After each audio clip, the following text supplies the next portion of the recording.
जो फैसला लिया गया हम इसकी इज्जत करते हैं। ये आवाम का और जनता का फैसला है और साथ ही साथ मैं अपनी पार्टी के अध्यक्ष जनाब शौकत अली साहब का और पार्टी के उत्तर प्रदेश के तमाम जिम्मेदारों का और जो हमारे पार्टी के मेंबर्स जो महाराष्ट्र से और कर्नाटका से हैदराबाद से जाकर वहाँ पर कई महीनों से मेहनत किए, मैं सबका शुक्रिया अदा करता हूँ।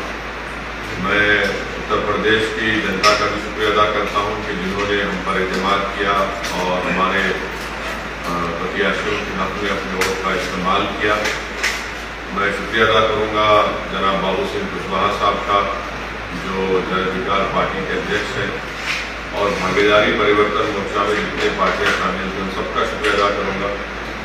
और फैसला जो भी नतीजा आया है, हमारी कोशिशें मेहनतें बड़ी थी मगर फैसला जैसा हम चाह रहे थे नहीं आया, मगर हम दोबारा मेहनत करेंगे, दोबारा और हमारी जो कमजोरियाँ उसको दूर करेंगे और मुझे यकीन है कि आने वाला मुस्तकबिल उत्तर प्रदेश में हमारी पार्टी मजलिस इत्तेहाद मुस्लिमीन के लिए बहुत बेहतर साबित होगा। तीसरी बात यह है कि जो पॉलिटिकल पार्टीज अपनी नाकामी को छुपाने के लिए ईवीएम का पुकार कर रहे हैं, मैंने 2019 में भी कहा था कि गलती ईवीएम की नहीं है, गलती जो लोगों के दिमाग में जो चिप डाल दी गई है वो उसकी बहुत बड़ा रोल अदा कर रहा है। और चौथी बात यह है कि कामयाबी हुई है जरूर, मगर ये 80-20 की कामयाबी है। हम अपना काम करते आए पहले से करते रहेंगे और बस मुझे यही कहना है कि हम लोग काफ़ी मेहनत किए, बहुत अच्छी मेहनत की, दिलो जान से हम लोग हमारे पूरे पार्टी के जिम्मेदार मेहनत की। मैं उन सबका शुक्रिया अदा करता हूँ, बल्कि उनसे ये भी अपील करूँगा कि अपने हौसलों को बुलंद रखिए। कल से हम फिर अपने काम पे लग जाएंगे और यकीनन मुझे यकीन है कि आने वाले जो विधानसभा के इलेक्शन होंगे उसमें हम और अच्छा करेंगे, हमारी कमजोरियों को जो भी कमजोरियाँ सामने होंगी उसको दूर करेंगे। सर आपने बोला 80-20 की कामयाबी है, इसका मतलब क्या है? ये आपका कहना है कि मेजॉरिटी और माइनॉरिटी के बीच की लड़ाई थी? देखिए एक बात तो साफ वाज़ेह हो गई कि मैं शुरू से इस बात को कह रहा था कि एमआईएम पार्टी का जो मकसद है, कई हमारे मकासद हैं। अब अगर आप इस तरह से ये पैगाम देंगे तो फिर आप सिर्फ वोट डालने वाले बन जाते हैं, वोट लेने वाले नहीं बनते आप, और आप एक झुंझुना बन जाते हैं। अब मिसाल के तौर पर ये जितने भी अभी तक नतीजे आए, जो रिजल्ट्स आया, जो बड़ी बड़ी बातें कर रहे थे लोग कि ये इनका और ट्रांसफ़र होगा, उनका और ट्रांसफ़र होगा, ट्रांसफ़र कुछ भी नहीं हुआ। और जो लोग झूठे दावे पेश कर रहे थे, जो लोग सब्ज उर्दू का लफ्ज़ बोल रहा हूँ सब्ज बाग दिखा रहे थे, वो सब तो सब मालूम हो गया कि किसका आउट कहाँ पर गया, किधर गया। तो खैर अभी तो पूरे नतीजे नहीं आए, तो इस नतीजे पर और जब पूरे नतीजे आ जाएंगे उसको देखकर भी फिर हम और यकीनी तौर पर कह सकते हैं। मगर ये है कि जो उत्तर प्रदेश के अल्पसंख्यक समाज के माइनॉरिटीज़ हैं उनको सिर्फ वोट बैंक की तरह इस्तेमाल किया गया और इसी वजह से आज आप देख रहे हैं कि जो पॉलिटिकल लीडरशिप की हम जब बात करते हैं तो उससे सबको तकलीफ हो जाती है। तो खैर अब ये वक्त नहीं है कि मैं इतनी तफसील से जाऊँ, जो फैसला आया हम उसकी इज्जत करते हैं और हम अपना काम जारी रखेंगे और जारी रखेंगे और पहले से ज़्यादा हम मेहनत करेंगे और जो हमारी लड़ाई है जमहूरियत के दायरे में उसको लड़ते रहेंगे। सर उस पर क्या कहेंगे जो आपको आप पे पहले भी आरोप लगते रहे हैं कि आप जिताने के लिए गए थे बीजेपी को और जिता के आ गए, ऐसा आपके विरोधियों का ऐसा आरोप है, पहले भी लगता रहा, क्या कहेंगे? देखिए प्रमोद साहब, अगर मैं उन लोगों के नाम ले लूं जो बाजा बजा रहे थे कि ये लड़ाई वो लड़ाई है, आखिरी लड़ाई है, खुला लड़ाई है, और जो जाकर हर समाज के लोग कह रहे थे कि ये आखिरी लड़ाई है। अब उनके बारे में क्या बोलेंगे आप? और अगर प्रदेश में लोकल बॉडी के इलेक्शन होंगे तो अच्छी तैयारी से लड़ेंगे, हमारा काम हम करते रहेंगे। मगर उत्तराखंड में क्यों जीत गई बीजेपी, गोवा क्यों जीत गई, मणिपुर क्यों जीत गई, इससे कोई ताल्लुक ही नहीं है। देखिए हमारी लड़ाई पॉलिटिकल लीडरशिप की लड़ाई, पॉलिटिकल लीडरशिप को क्रिएट करना। अब उत्तर प्रदेश की खास तौर से जनता को, गरीब को, दलित को, अल्पसंख्यक समाज को समझ में आ जाएगा कि इनको सिर्फ इस्तेमाल किया गया।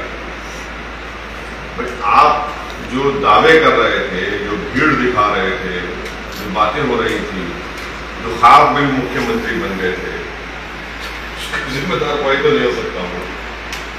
सर, आप बोले कि वोट बैंक की तरह इस्तेमाल किया जाता है, खास तौर से माइनॉरिटी को, और आप अपनी जो स्पीचेज में बार बार इस बात की अपील कर रहे थे। मैं अपनी स्पीचेस का हवाला, अच्छा किया आपने ये सवाल किया। मैंने तो अपनी स्पीच में कहा कि समाजवादी अलायंस बीजेपी को नहीं हरा सकता, तो उस वक्त भी लोग बड़े नाराज हुए। ऑन रिकॉर्ड मेरे स्पीचेस आप देखिए, यूट्यूब पे है। मैं फिर बात कह रहा हूँ, कह चुका हूँ, बात कह चुका हूँ। मेरा सवाल मुख्तलिफ था। मेरा सवाल ये था कि आप चुनाव तो लड़ रहे थे, लेकिन एक और लड़ाई लड़ रहे थे बकौल आपके कि मुस्लिम पार्टी का अपना लीडरशिप होना चाहिए। तो क्या आपको नहीं लगता कि उस जनता से जिससे आप अपील कर रहे थे, उसने आपको डिसअपॉइंट किया इस रिजल्ट से? मेरे देखिए, मैं उनके फैसले की इज्जत करता हूँ, एहतराम करता हूँ, उनका इख्तियार है किसी को वोट देना दे। मगर अब दोबारा तो हम उम्मीद करेंगे कि दोबारा तो उनको ठगा नहीं जाएगा ना। अब दोबारा यही बात उनसे नहीं कही जा सकती, क्योंकि उन्होंने देख लिया, उन्होंने आजमा कर देख लिया। भाई 4 इलेक्शन आप हार चुके हैं, 14, 17, 19 और 22 4 इलेक्शन आप हार चुके हैं। तो अब हम उम्मीद करते हैं कि वो अपना, उनका ही फैसला है, मगर आपकी बात जब आइंदा पार्लियामेंट के इलेक्शन होंगे उत्तर प्रदेश में या म्यूनिसिपल इलेक्शन होंगे, वो हमारी इस बात पर गौर करेंगे। हमको मालूम है कि हमारी बहुत सी बातों को लोग उस पर गौर किए, मगर एक जो चलाया गया था प्रोग्राम पूरा, वो प्रोग्राम तो नाकाम साबित हो गया। सर, यूपी में पहले कहा जाता था कि एमवाई समीकरण चलता है मुस्लिम यादव, लेकिन इस बार ये कहा गया है कि एमवाई समीकरण चला है, वो भी महिला और योजनाएं और यूपी प्लस योगी। आप मानते हैं नहीं मानते यूपी योगी और प्रधानमंत्री के चलते ही ये जो रिजल्ट आया है? एमवाई किसके लिए चलता था? एमवाई किसके लिए चलता था बताइए? कौन सी पार्टी के लिए चलता था एमवाई?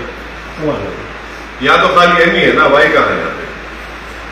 तो खाली एम ही है। तो आप मानते हैं कि ये जो योजनाएं थी महिलाओं के लेकर के, या फिर देखिए प्रसाद साहब, ऐसा है, अंग्रेजी कहावत है, victory has many fathers, defeat has none.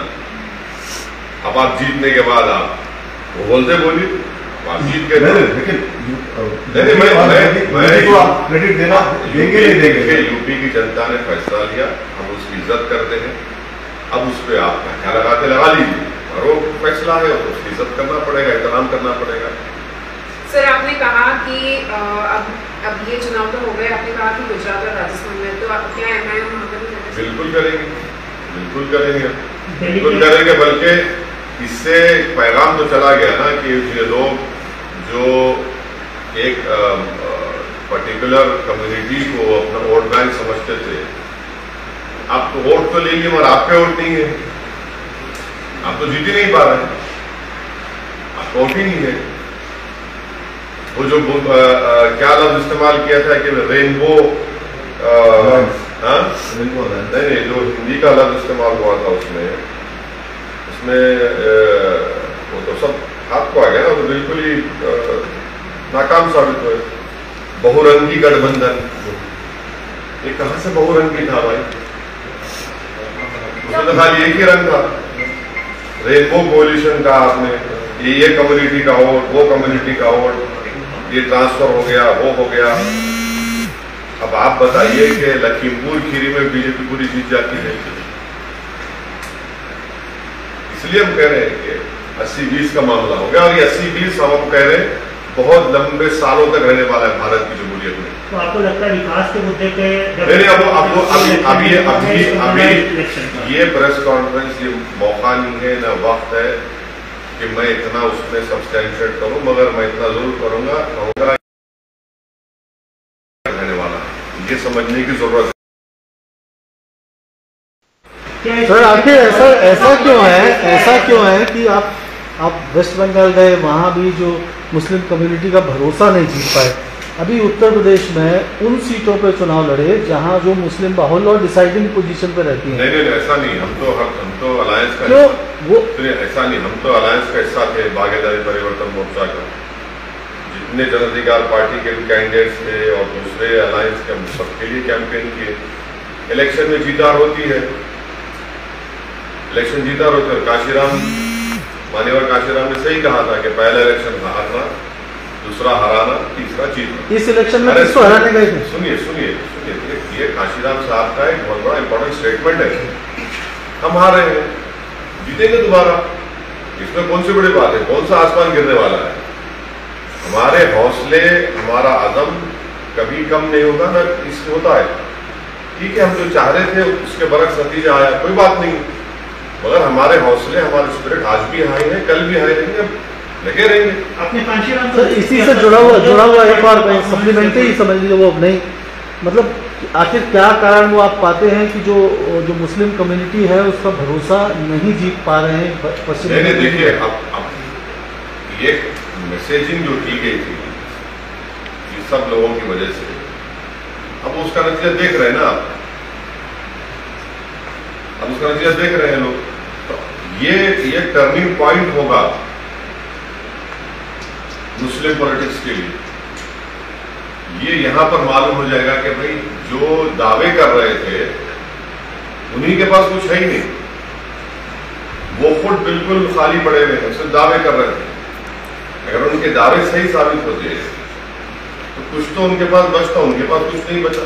तो हिजाब का मामला किसको फायदा किया और किसको नुकसान किया सर? देखिए, हिजाब का मामला मैंने कहा था अपने भाषण में, संविधान के फंडामेंटल राइट का इशू है। इलेक्शन हो, चुनाव हो ना हो, जहां पर फंडामेंटल राइट्स का वायलेशन आएगा वहां पर बोलना पड़ेगा। लेकिन जो इशू अगर चुनाव नहीं होते तो आप समझते हो इसे फॉर्म बढ़ जाता। आप गलत सोच रहे हैं। ये मेरा फंडामेंटल राइट है, संविधान को प्रोटेक्ट करना मेरी आपकी जिम्मेदारी है, मैं बोलूंगा बराबर। और ये बोलना कि बोल रहे हैं कि मैसेज दिया गया था,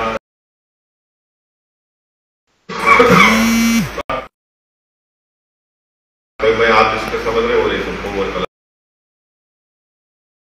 सर आप कह रहे हैं कि जो 80% का जो नैरेटिव है this is going to stay for a This is going to stay for a very, very long time. This is the crass reality. at